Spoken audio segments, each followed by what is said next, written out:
Welcome to the studio. My name is Dave.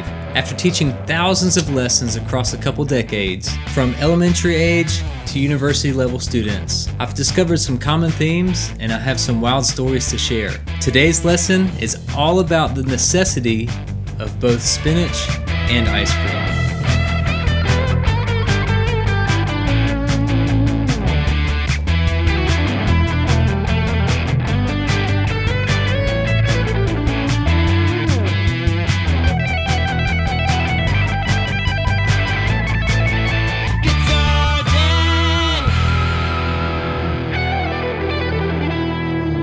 Once students get to the level where they're able to play their own musical ideas and write their own music, I often get the question, how do I make the music I write sound more interesting?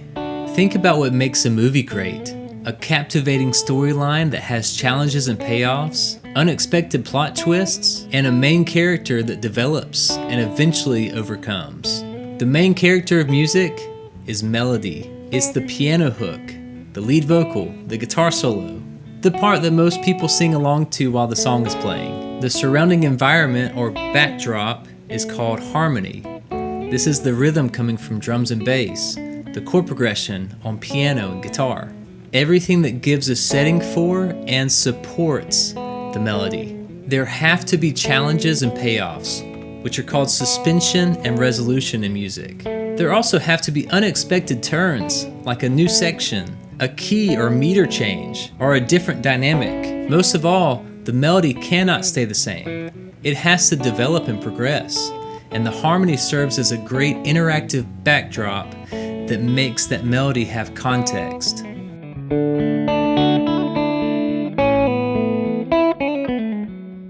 You'll learn in music lessons that songs are written in what's called a key, and each key has 7 notes. The chords in that key contain 3 of those notes. When someone first starts understanding how melody and harmony fit together, they typically choose the least amount of tension, which is using for your melody one of the 3 notes that's in the harmony, in the chord. Here's an example of a melody that has no suspension.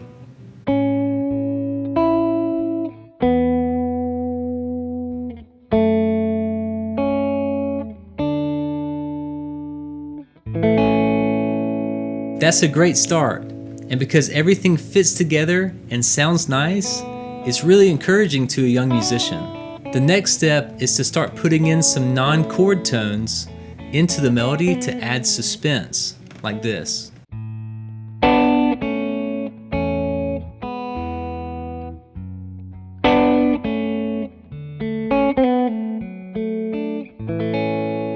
If your chord progression is mostly major chords, try throwing some minor chords and diminished chords in there.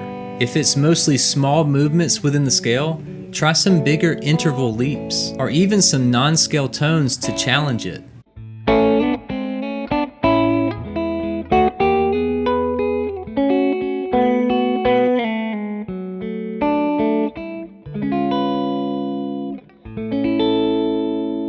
Think about it this way. If all the food we ever ate tasted just like ice cream, we wouldn't enjoy it. Seriously, we would have no frame of reference. The reason we know ice cream tastes good is because there's also spinach in the world. So now we have a depth of field of how some foods can taste like eating grass and some foods can taste like the best thing this side of heaven. There is ice cream harmony in music, and there is also spinach harmony. That chord is really tense by itself, but because of the tension, it makes the resolution to the ice cream chord even sweeter.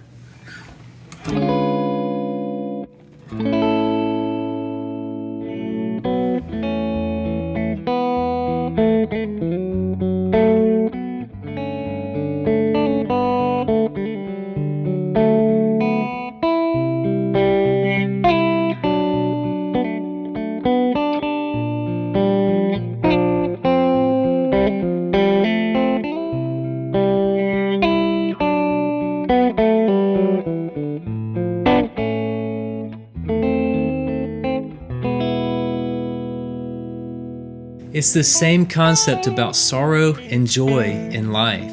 If every day was perfect and went exactly as planned, there was never any bad weather, and all of our dreams came true, we wouldn't appreciate it. But because we have days where nothing goes right, or a dream is broken, or we lose a friend, and maybe we're just kicking our own butts mentally, that makes the good days so much sweeter.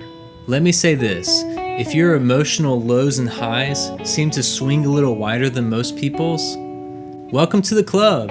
You're not alone. Seriously, every creative person I've ever talked to deals with some level of depression. I would argue that your experience in life is better than someone who's just happy all the time, because the depth of field is there. Your experience and perspective from low to high is greater.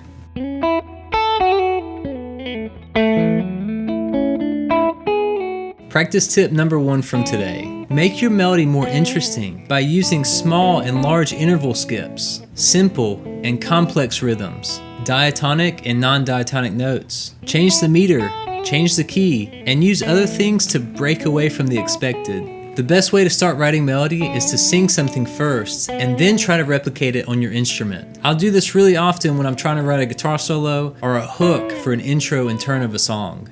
Practice tip number 2. Challenge yourself by putting some different chords into what you write. Stretch the scale a little bit by putting secondary dominants in, or a little chromatic movements between the scale. Even better practice for this would be listening to and trying to play in a genre that you're not particularly used to or may not even prefer. This will expand your musical vocabulary and it will give you more resources to pull from when you're writing your music.